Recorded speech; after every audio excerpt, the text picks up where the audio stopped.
Hey, what up everybody? This is Steve Breach coming to you here. This is the Monday night preview for Monday Night Raw tomorrow night coming up on the USA Network. I honestly don't even really know what day it is. I can tell you that I really haven't even really got into the stream of thoughts since coming back from WrestleMania. I'm still in a little bit of a funk. I haven't made an actual real wrestling video since I guess before WrestleMania. So here we go. I went over to WWE.com. I checked out the Raw 5-point preview, and they actually have like 7 or 8 things that are going to be going down on Raw. So maybe they have a bulk part of Raw actually written, and they know what they're going to be doing. It seems the big push is the just getting everybody over WrestleMania and into the next big thing. AJ versus Roman seems like a very exciting time in WWE right now. You've got Roman Reigns sort of taking this Diesel-like persona. If you were watching when Diesel was the champion, and he wasn't really connecting with the fans back in the day. He just got to the point where basically he said, I am the guy whether you like it or not. I'm going to hold my fist up. If you got the glove on, I know you're with me.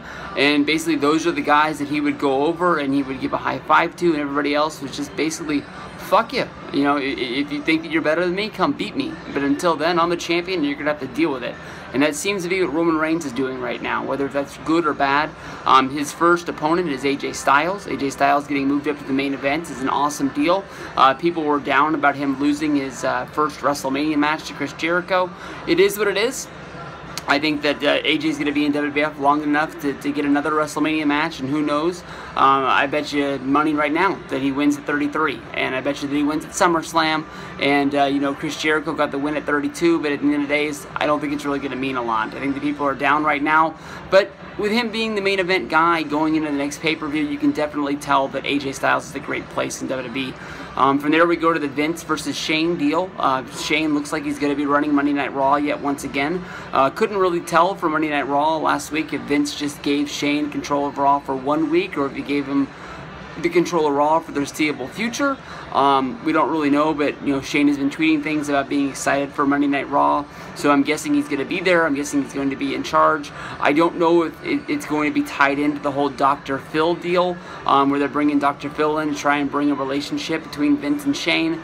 But my whole deal is, I've heard a lot of things about the Authority being, written off of television and no longer really being around.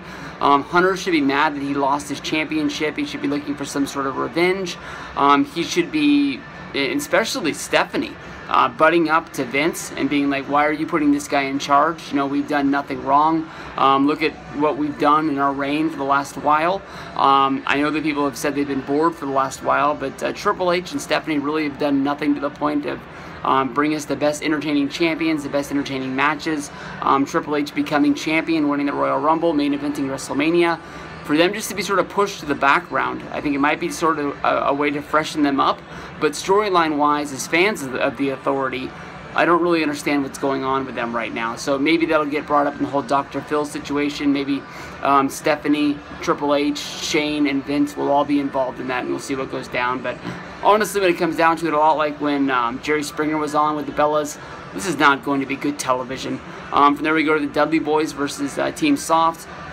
Enzo and Big Cass. I'm really looking forward to them. I've heard good things about Enzo and Cass being liked by Vince. That's going to be really good. They're really entertaining. The Dudley Boys should be really good first opponents for them, and they should have a good series of matches with them, and hopefully we can see a win from Enzo and Cass beating the Dudleys. And I'm sure the Dudleys are at a point in their career where they don't really mind putting anybody over as long as they don't have to let somebody kick out of the 3D or something like that.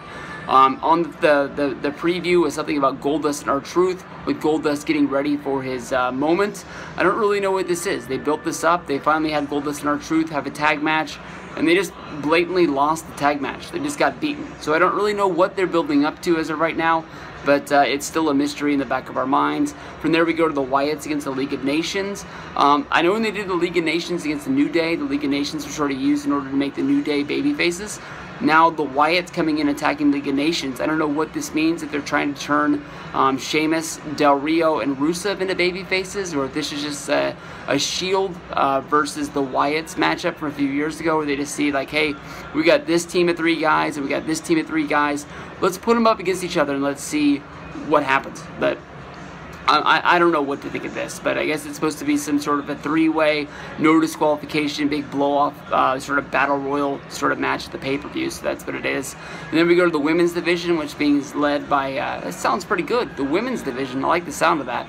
But it's going to be Natalya versus Charlotte. Natalya, of course, was the one to stand up to Charlotte after everybody walked out on Charlotte's acceptance speech of being the first women's champion, bringing the belt back to WWE, going with a white and red sort of tint to the WWE Championship, and this is going to be the new face of the women's division, sort of going away from the Divas title, and we'll see what that means for Total Divas, that show is going to be able to continue.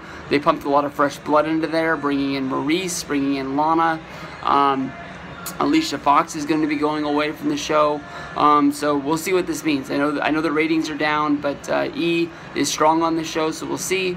But Natalya getting a run for the championship has been long overdue. She's one of the best women's workers that there is in the thing. I know if you go back to the early editions of Total Divas back in Season 1 around WrestleMania 29, Natalya thought she was being phased out because of her age. But she still has looks, she still has ring work, and I think she can have a great match with Charlotte just like she did at Roadblock in Toronto.